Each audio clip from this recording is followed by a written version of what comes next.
This is Kadel King, and you're listening to That American Football Show.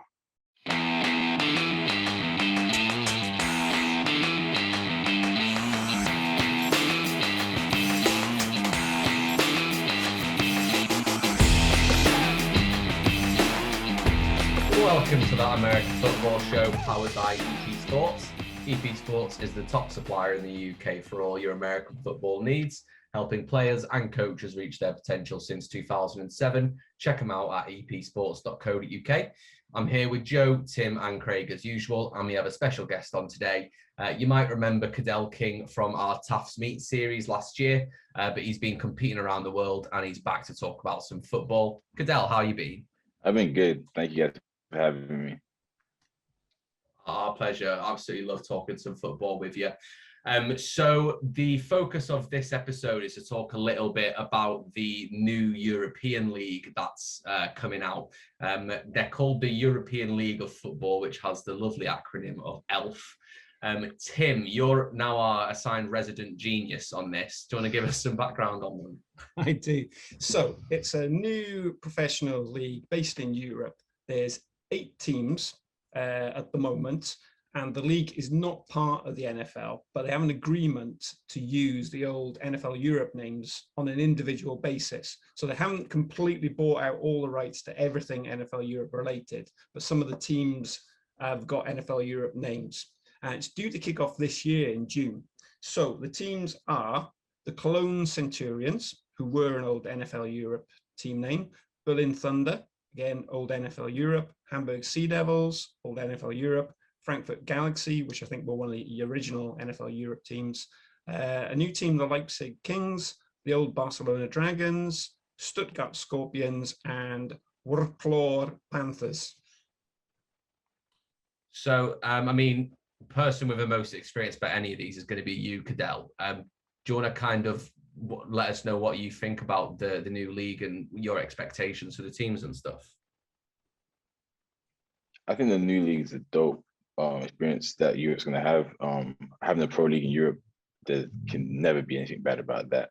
I think the teams are a great selection. Obviously, there's more teams in Europe and Germany at the moment, mainly because Germany is the best football in Europe at the moment. They have, again, one of the best teams in Europe in Panthers, who have dominated Poland for a number of years. And they're bringing together Barcelona, who are basically going to be a national team. And they're going to pick the best from Spain, and they're going to be ready to compete. So it's going to be exciting to see how they do this season.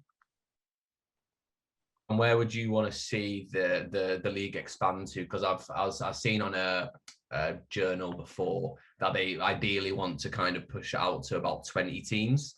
But obviously all over Europe, there's going to be some locations that kind of jump to mind, like London, like the Scandinavian countries, stuff like that. Where would you like, is there any specific teams you want to start seeing participate? Oh yeah, I think the team that we're all trying to see is London Monarchs come back. That's one of the most historical NFL Europe teams, and with all the athletes that are in the UK, I think it'll be a perfect situation for us. I think seeing teams in France, Milan, and maybe a Scandinavian team, so probably in Finland or Sweden, would be a great addition to the league. I know that I read an article that they want to add at least 5 or 6 new teams by 2022. So it'll be interesting to see if they want to bring back a London team or even a Finnish team.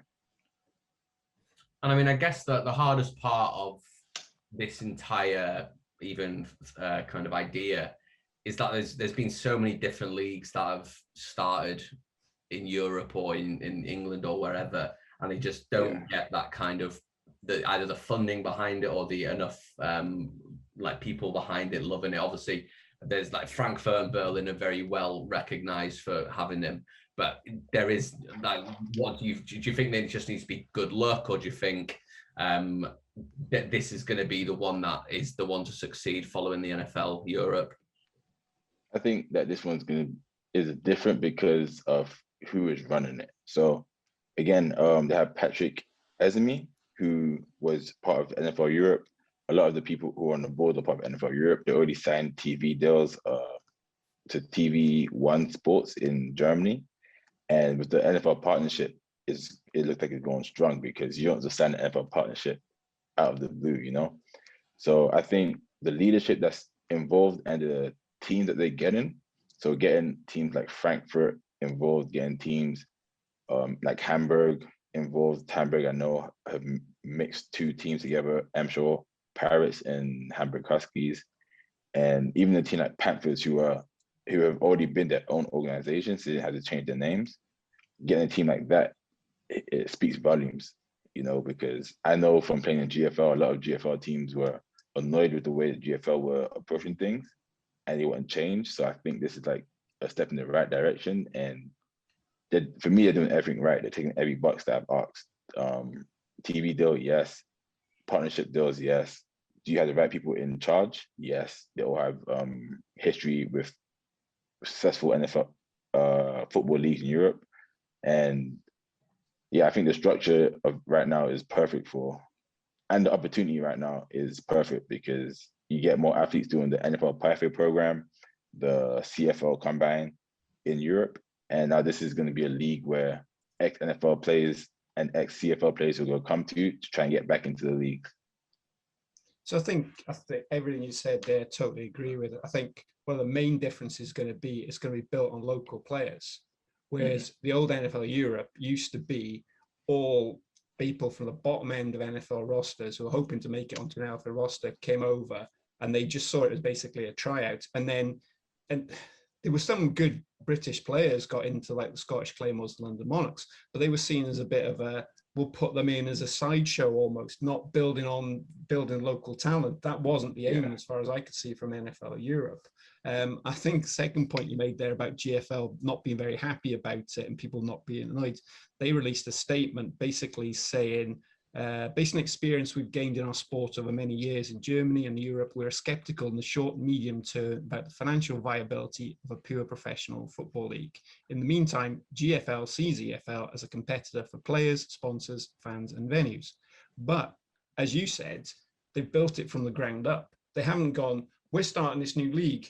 Anyone want to sponsor us? They got all that in place. And it's people that have run leagues before, so they've got everything in place before they started announcing that they're going to be, and there's no flash signings. They've not signed over the hill. They're not like brought Brett Favre out of retirement and thrown all the money at him. They're actually doing the right thing by the sounds of it.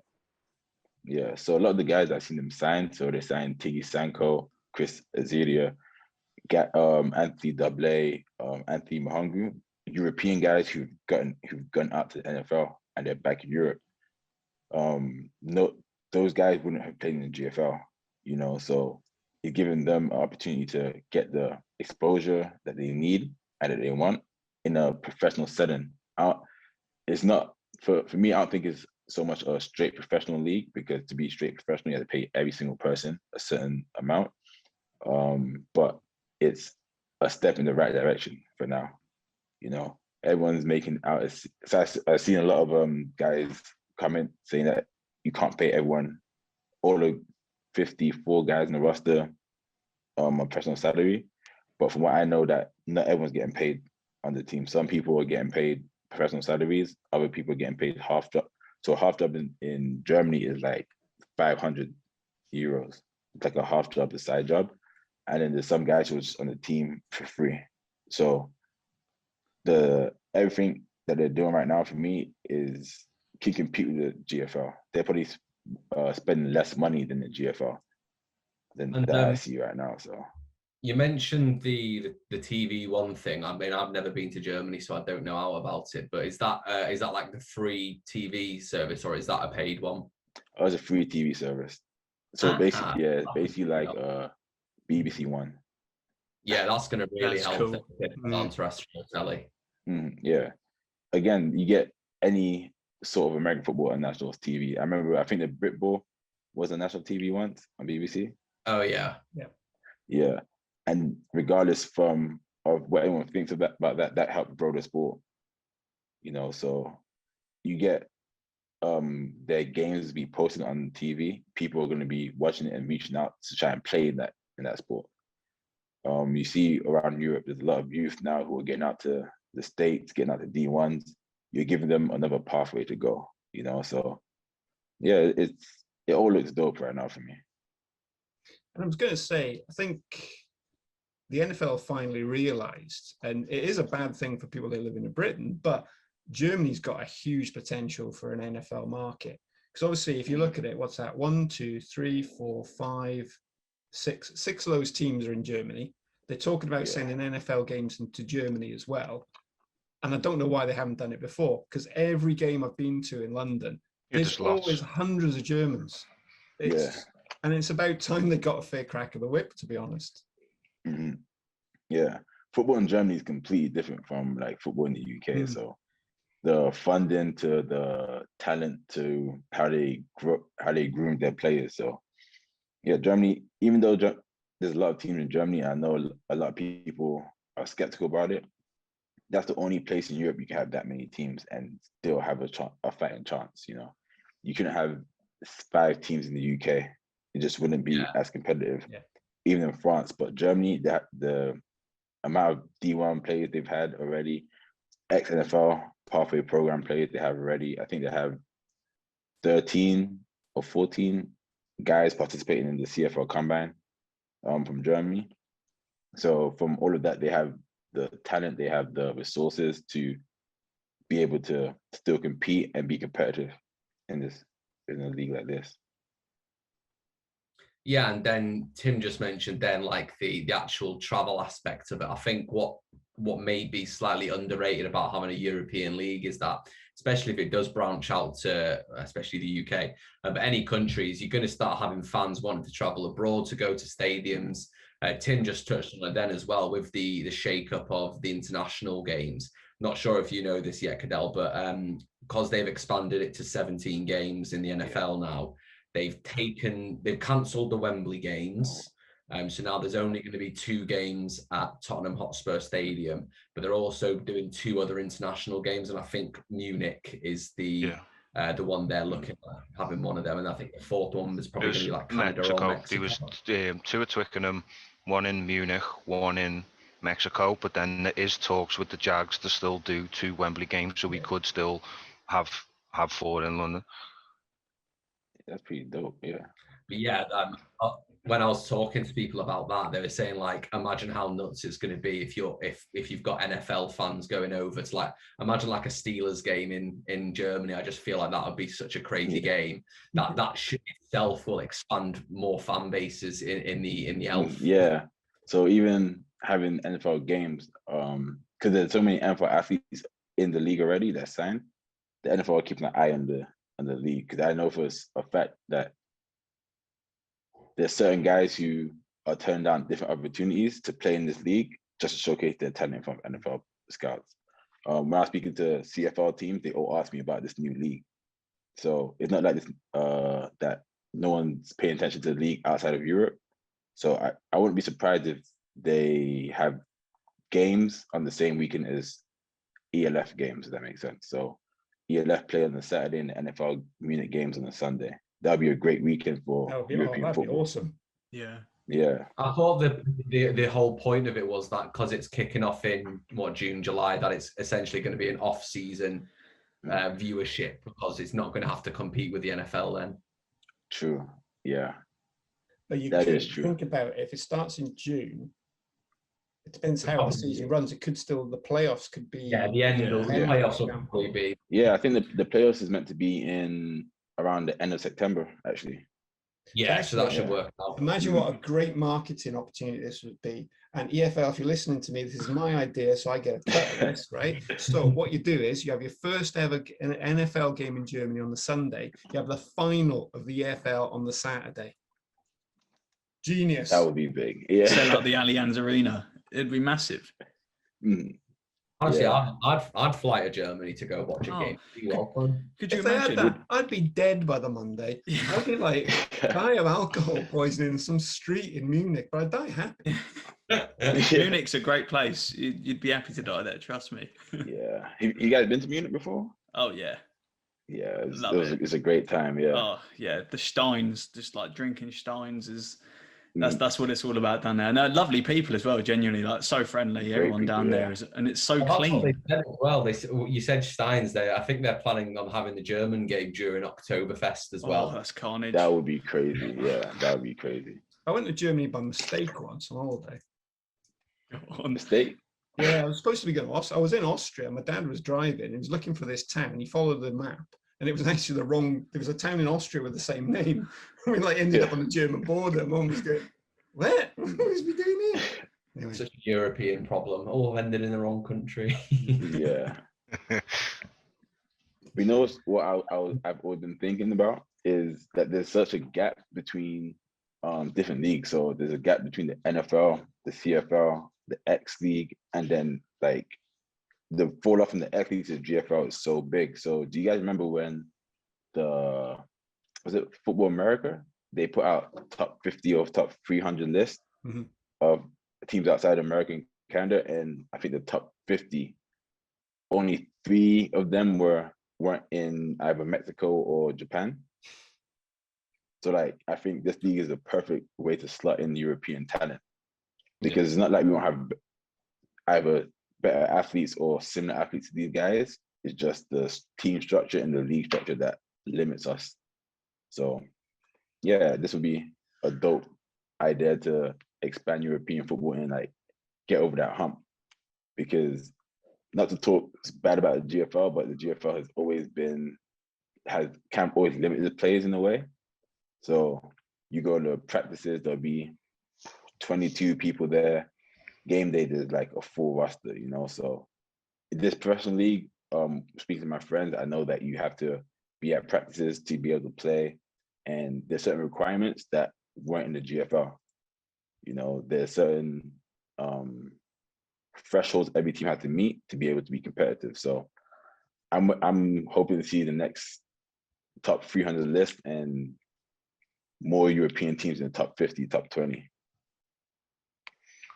It's an exciting time. I think my main concern at the moment is with everything that's going on in terms of the pandemic. Travel is quite difficult, and if people can't get down to see the games, if they don't, you said before they've signed a TV deal with a local German network. If they can expand that out to more of the European countries at the moment, because people can't travel to watch the games, I think that could be an avenue that could really help them, because it's the main thing that concerns me about this league at the moment is people can't. It's difficult to get down and physically watch it with all the restrictions and stuff in place. That's gonna be one thing I keep my eye on, because going to Finland, Poland, and Spain, fans weren't allowed to the game. So that's one thing I want to see how they deal with it, because a lot of the revenue comes from like ticket sales, So that's one hurdle I think they need to get over. But I'm excited to see how they deal with it. The TV deal definitely helps, because in Finland they have Ruutu, which is a similar thing to online streaming service, and that's where they were getting a lot of their money to be able to continue the season without fans. So I want to see they take the blueprint from Finland, because the blueprint has been in Europe to still play football in the pandemic. I know that the UK and Germany didn't play last year, but Sweden played, Finland played, Austria played, a lot of countries played. So the blueprint to play without fans is in Europe already. So it's not like they have to build up a new blueprint. They just can copy what's already been done from the last years. Yeah, something I was curious about as well is, we talk about fans going, like what sort of capacity crowds are they expecting? Without restrictions or anything, is it going to be a couple thousand, more than that, less than that? I'm not too sure. I have no clue. Just curious to see how many people would be there.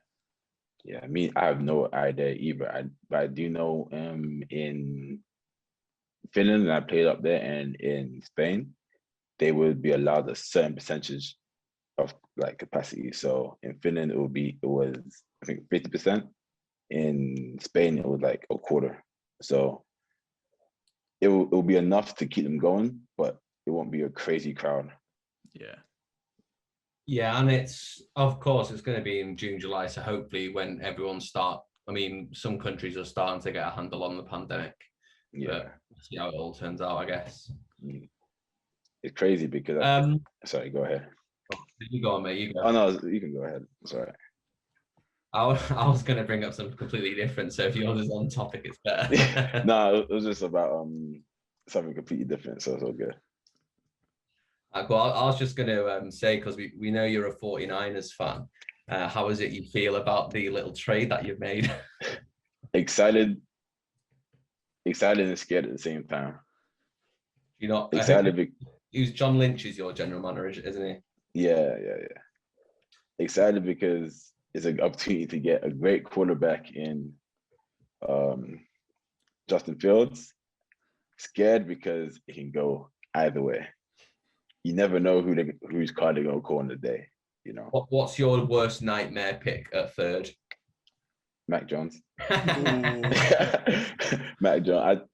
I think he's a great quarterback, but if you have a quarterback like Justin Fields available at third, and you don't take him, that's gonna be.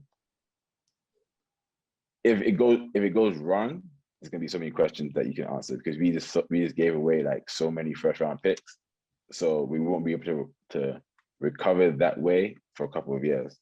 You know, I feel like if you gave that many picks away, go for the safest pick you can.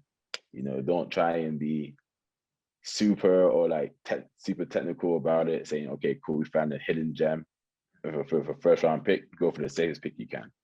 Because the logic from the talking heads that I've heard is, well, Kyle Shanahan can turn any quarterback into a genius. He's just that good. Mm-hmm. Okay, so first, Jimmy Garoppolo. Second, exactly. That's great. If he can do that, brilliant. But get the best quarterback. It's not competition to see if you can turn a shit quarterback into a good one. Mac Jones, I think Mac Jones noise, he's had 2 pro days now. His second pro day, it wasn't as good. And people were saying, let's all calm down a bit. Because he made some good throws in his first pro day, which I was watching. But then as soon as the video went on of his 2 throws, threw across the body straight down the field, everyone was like, well, here's about 20 other quarterbacks that did that in game situations. It's easy to throw a ball when there's no one else chasing you down and you're just standing there with your wide receiver down the field. I don't understand the Mac Jones hype. Me neither, man. Hopefully we do get Justin Fields because I think he's going to be a generational talent.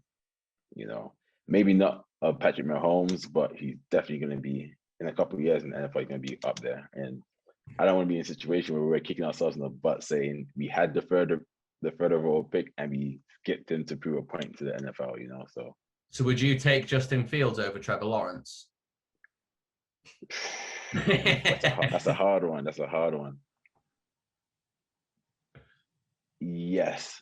Oh. I feel Trevor Lawrence is a great quarterback, but Justin Fields has that it factor about him. For me personally. Do you as a player, do you think you need to lose games to be a better player? Because I know Trevor Lawrence has got some crazy stat, like he's lost 2 games since high school or something. 2 or 3, yeah. You definitely have to lose games. That's the only way you can learn. And he hasn't lost games before. He's about to go into the NFL. And if you're a first overall pick, you're gonna lose games. You know, you're the first overall pick because your team last year wasn't the best team. So you're gonna lose games. And I want to see how he bounces back from a loss. We haven't seen that before. We've seen him around crazy talent, you know, but every team he's played, he's been better than them, you know. So I want to see how he can handle losing and coming back. Because he's gonna get beat up in the NFL. The NFL is different speed. You're playing with grown men now, you know. The responsibilities, everything is different. And a lot of quarterbacks can't handle that at the next level.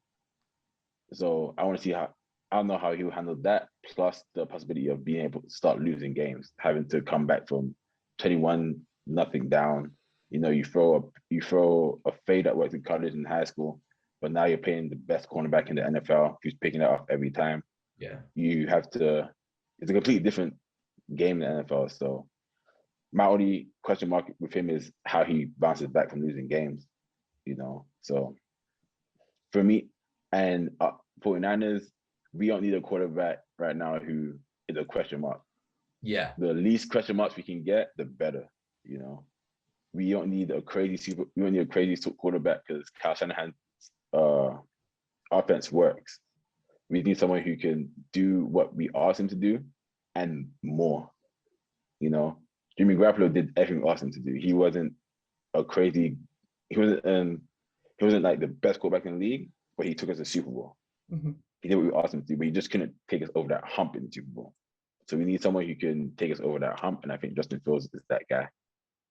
Do you feel like the 49ers have got a good shot of making it to the playoffs and to the Super Bowl this coming season? Because I think last season I tipped them to go quite high. Yeah, The injury problem sort of became quite substantial in the end, and it racked up quite a long list. I think they were quite unfortunate. yeah. How do you think they look coming into next season? Do you think they can get back to the way these, from when they did the Super Bowl run? So a lot of the players from the Super Bowl run have returned for like another year with us. So the same group of guys coming back with another year under their belt. I think we have a good shot. I remember last time I was here, I said we're gonna go Super Bowl unless we have injuries. So I'm gonna say it again. I think we have a Super Bowl caliber team, but it's just the injuries. Even when we were injured, we were still putting up a fight. We were in the hardest division. If we were in the NFC West with the Eagles, or NFC East, sorry, with the Eagles, yeah, we would have been in the playoffs. So Oh yeah, I think most teams could be in that hard. most teams would, yeah. So like, yeah, if we get the right quarterback and the football guys bless us with no injuries, definitely be in the Super Bowl.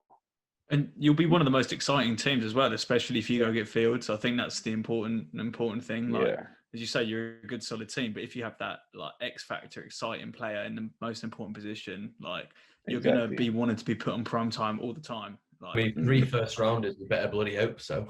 yeah. Oh, I hope so. Yeah.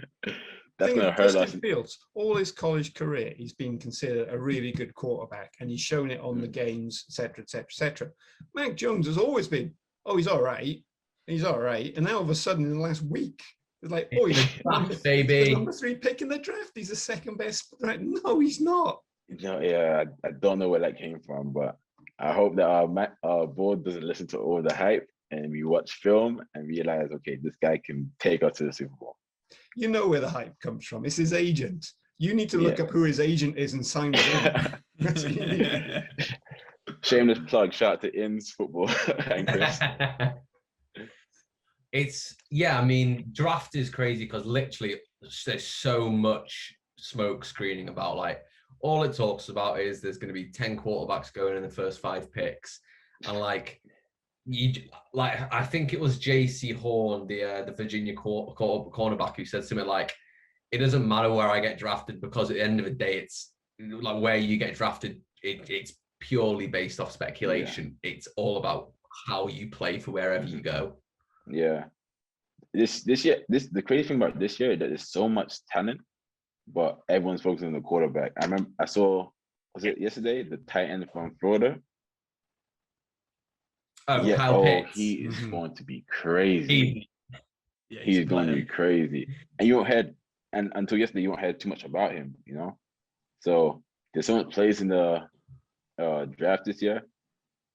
Just get the right quarterback and then just focus on the rest of the players, because there's gonna be so many hidden gems this year in the draft.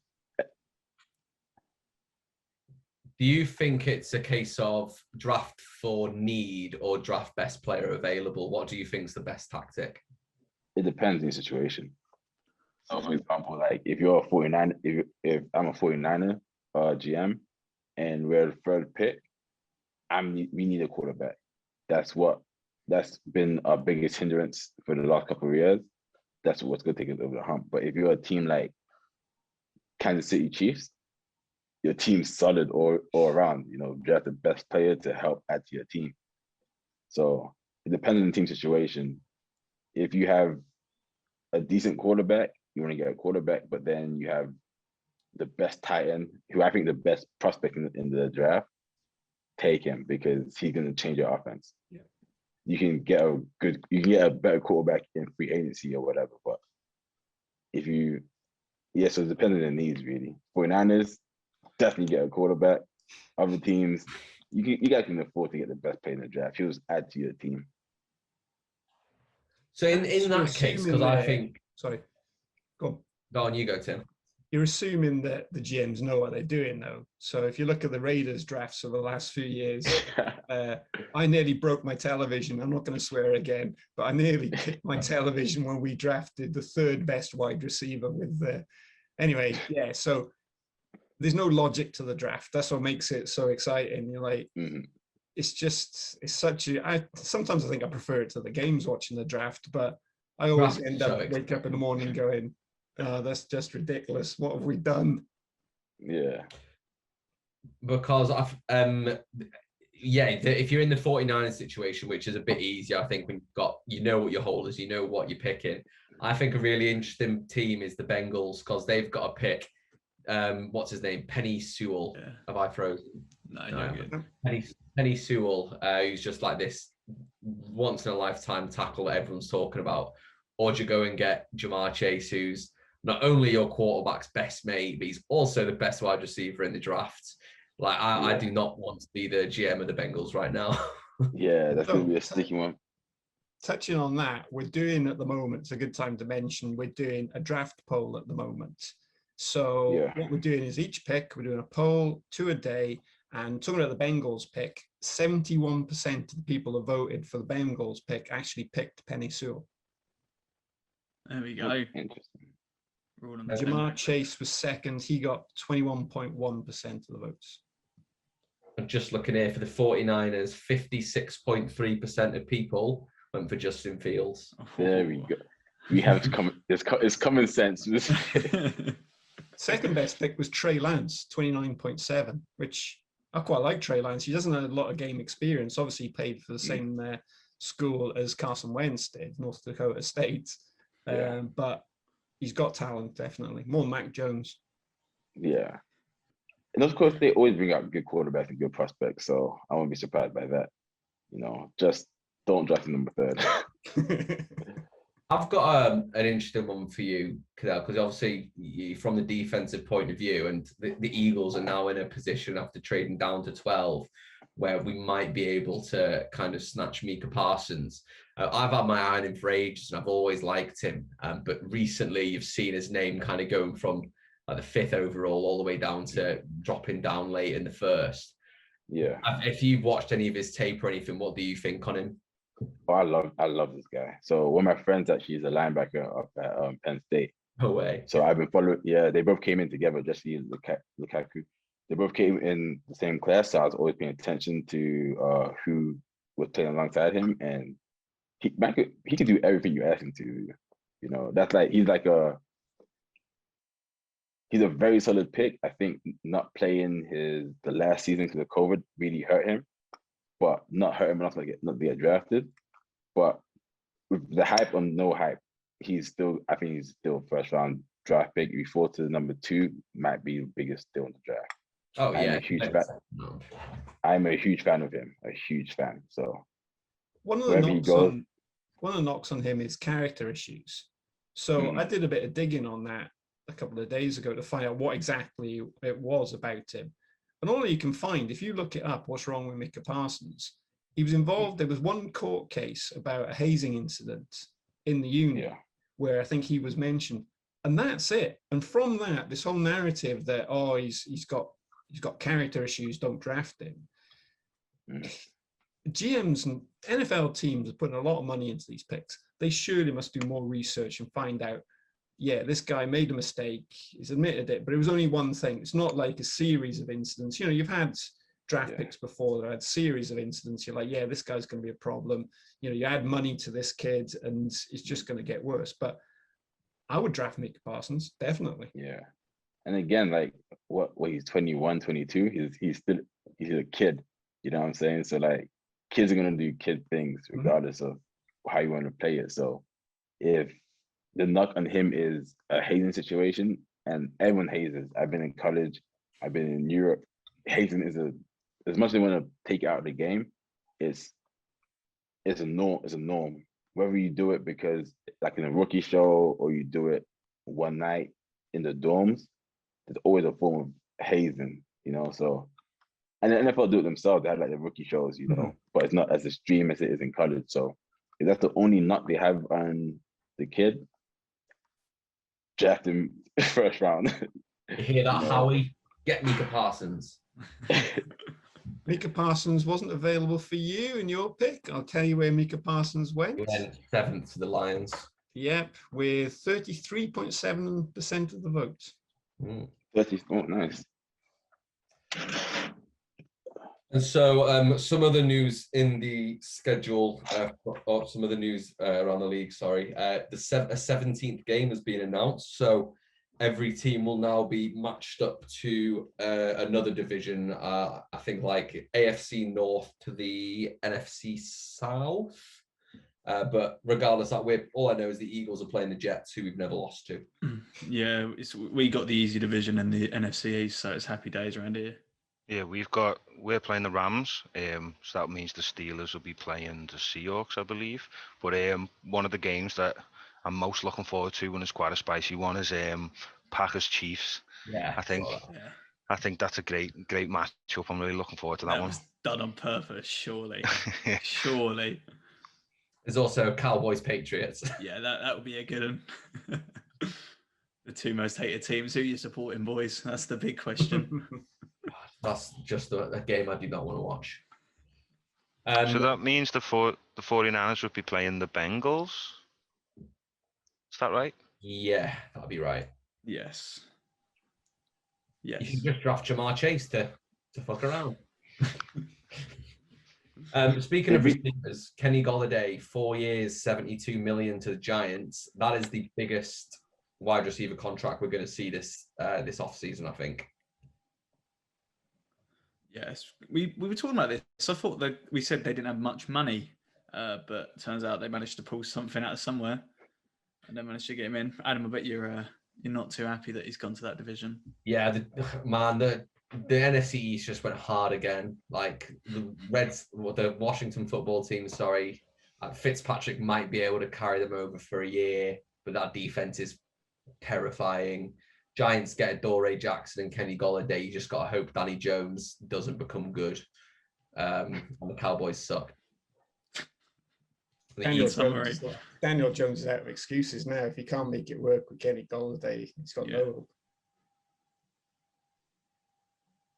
Yeah, and obviously we mentioned, we touched on the trade there where the 49ers moved forward. The back end of that trade was the Dolphins traded the 12th to go back up to 6th with the Eagles, and that involved pick swap in the later rounds and the Dolphins sending over their 2022 first. So Eagles moved back a little bit for some more draft capital. It's the sensible move, but I hate it because now I don't get a Jamar Chase jersey. Dolphins are the winners of that.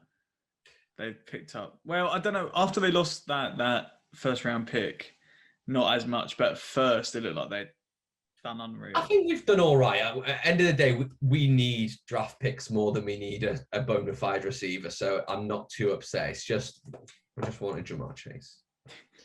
And let's all calm down. Draft picks have to turn into players, and players have to be good. So there's no point saying now, oh, the Dolphins are going to be amazing. They had 3 first-round picks last year. They didn't do a lot with them. So let's see. Let's just wait. Fair amount with them, actually. But yeah, that's kind of all the news we've got today, unless anyone's thought of anything else. Well, one thing I was thinking earlier was about the Lockett payout. Now that they've paid him out, obviously they've got Metcalf. His contract is due to renew soon, and he's going to be looking for an even bigger payday than that.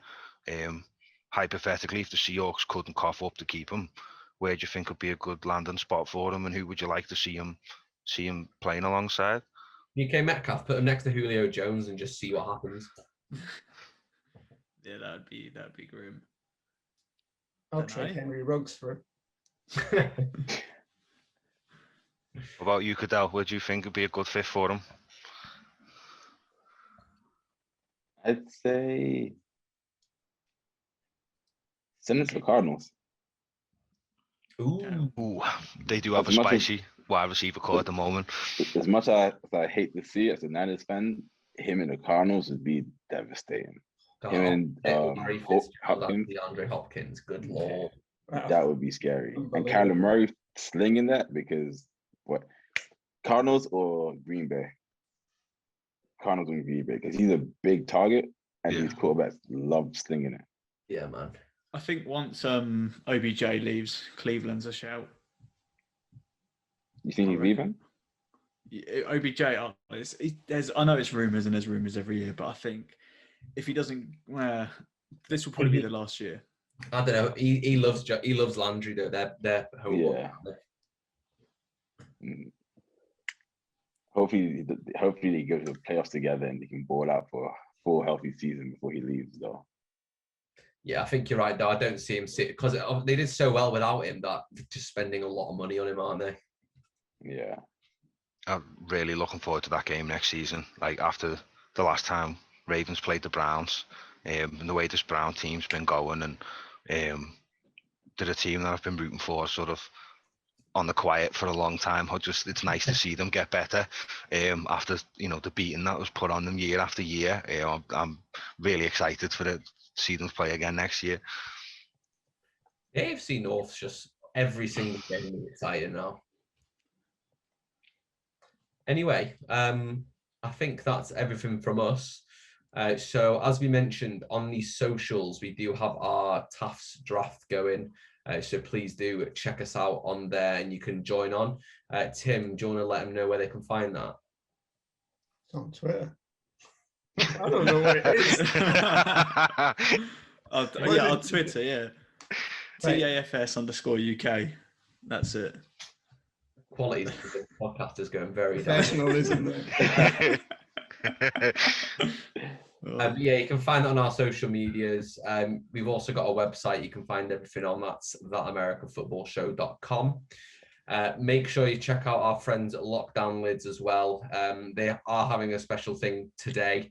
So you won't get that, but they've updated the whole website. They send out a newsletter now. It's all really good stuff. So check them out at lockdownlids.co.uk and win yourself some sweet merch. Please also feel free to leave us some feedback on the pod, whether it's good or bad. We do want to get better for you guys. Kadel, again, thank you so much for coming on again. We do really appreciate talking to you about football, and hopefully we can chat to you again about your future career going forward later. Appreciate it. Thank you guys again for having me. It's an honor to be here, man. Oh, man, we love it.